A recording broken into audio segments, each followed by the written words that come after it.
In today's video, I'm going to teach you how to change your name on your Turo account. Whether you've had a recent name change or simply want to update your account details, I'll guide you through each step on both the Turo website and mobile app. First, let's start with the desktop version. Begin by visiting the Turo website.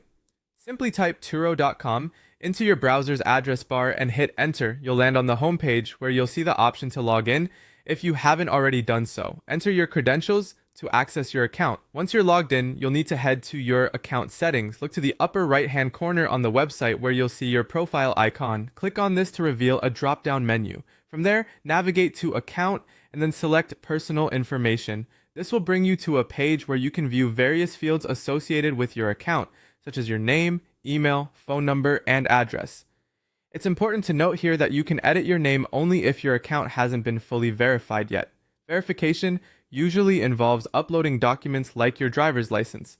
If this step hasn't been completed, you will be able to modify your name by changing it directly in the name field.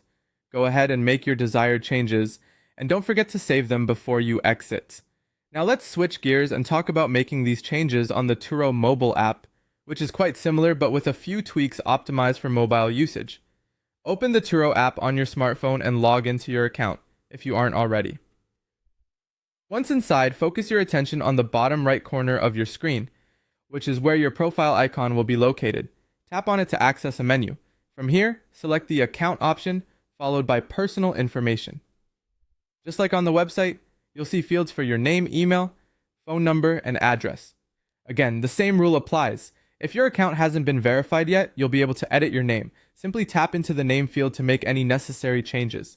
Remember, keeping your information up to date helps ensure a seamless experience with Turo, whether you're renting out a vehicle or using someone else's. It's a simple process, but an important one to remember for future reference. And there you have it, a complete guide to changing your name on Turo, both through the website and the mobile app. Thanks for tuning in today, and be sure to like and subscribe for more helpful tutorials.